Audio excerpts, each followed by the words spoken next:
fix-it shop, wood shop, pneumatic, whatever edition. I'm up in my wood shop today. It's a mess. I've got some cleaning to do, obviously, but the thing I want to work on is my compressed air. I have a hose reel in here, and it leaks at the O-ring, and I just wanted to show you how to fix that. It's really easy. So this is kind of a closet I have up in my workshop, and I have my compressor kind of mounted up, and then I have my little heater furnace. I'm from Minnesota, so it gets pretty cold in the winter. So I have a garage furnace that I use to heat the wood shop. And again, don't judge me, I know it's messy.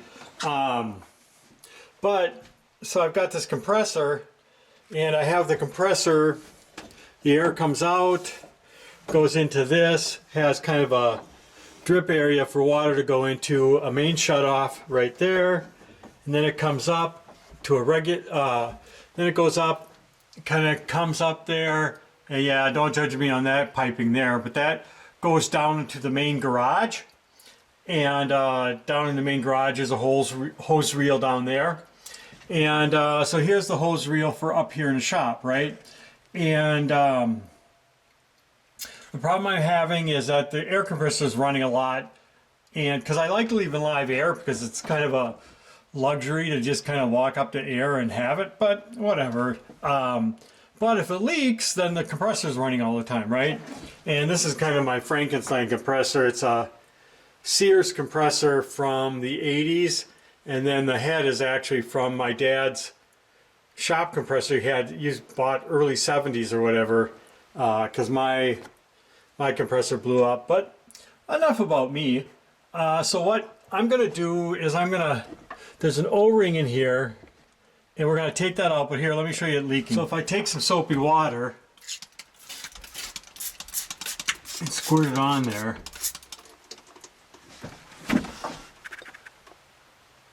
let's see.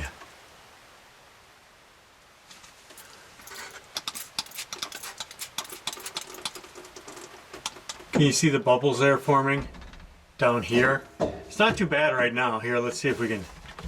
There, you can see the bubbles are coming out like crazy. I mean, it's not the end of the world bad, but so if this is leaking like that all the time, you know, you're just going to be running your compressor a lot. So let's take this off. This is kind of a weird thing I did. I wanted to put this in my closet, and just kind of the placement made it really hard to kind of do a decent fitting for this. So if you're a plumber or good at things like that, don't judge me, but I'm just going to take this off, and I'm going to shut off the main here. And yeah, so let's take this off first.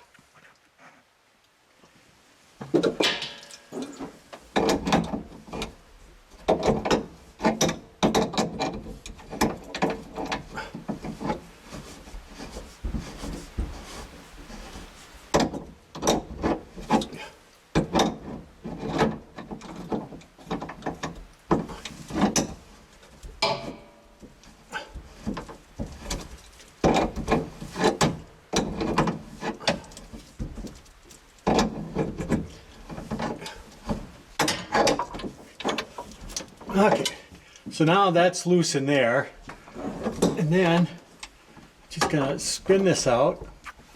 If we look, there's just a screw in there kind of holding it together.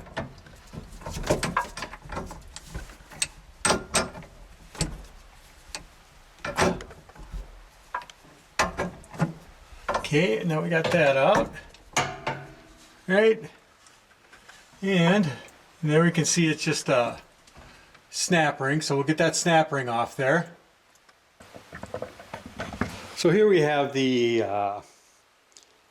O-ring here, right? And we've got this weird plastic spacer too. So, but now that I have this off, I can go upstairs, I can go up to the computer and figure out. The one thing is I couldn't figure out the serial number or the model number of the hose reel I have. But if I have this, then I can figure out how big it is. And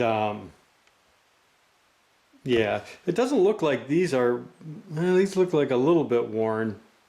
But I don't know, that seems weird that an O-ring would have those in there. Let's pull those out, see what they look like. I remember that on my other one I tried doing it without those and it didn't work. And it looks like just a standard O-ring, right? Let's see here. So we've got 16 millimeters here, and that's 4.34, but I don't know. Let's see what this is. 2.4. Okay, well, let me write that down. All right, well, let me go see if I can figure something out for that. Well, here I found on Amazon, here's a seal kit, and on Amazon it's anywhere from about $16 to $25, and it looks like it's the 2 plastic pieces and the 2 O-rings, and you know, it's 5/8. The inner diameter is 5/8, the outer diameter is 3/4, and I noticed on Northern Hydraulics they have it for about 11 bucks. But what I'm going to do is I'm just going to try using O-rings. I've got a kit of O-rings downstairs, and let's see if one will fit and work. That's the other thing, it's got to work. All right, so let's try my universal O-ring assortment, and if I look at R11, that's inside diameter 5/8, outside of 13/16, and a section of 3/32. I don't know, let's try it and see if it works, right? That seems like the closest. There's another one, 9/16 outside of here. These are both the same. I don't know, let's try this and see if it works. Okay, so I got it all together. Just gonna put a little grease on it. Nothing fancy.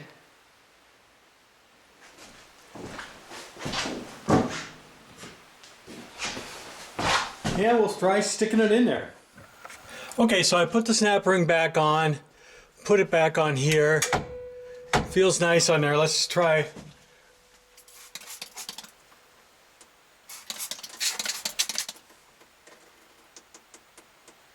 Looks perfect.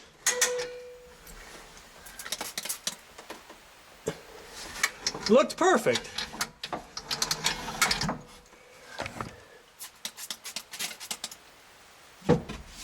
All right, and that's about 120 pounds of pressure. You can see that here. Yeah, so that did the trick. Well, I'm happy I was able to use just some standard O-rings that I had. All right, so then again, we use this R11, which was 5/8 inside diameter, a 3/16 outside diameter, and a 3/32 section. And yeah, that seems to be working for us. Well, that's it for Rob's Fix-It Shop. I was very excited that the standard O-rings that I just had in the kit laying around worked for that, and they seem to work pretty good. They're not leaking at all, and but you can buy the kit if you want. It's not too expensive, $11. It's not so much money anymore, but it's nice to get that to stop leaking. I've got another hose reel downstairs that was really leaking a lot compared to this one, which was just wasn't too bad, but you want to get those leaks fixed. You don't want to be running your compressor, and you know, just for a couple of pennies I was able to get it back in great condition. So if you liked the video, please hit like and subscribe, and thanks for coming along.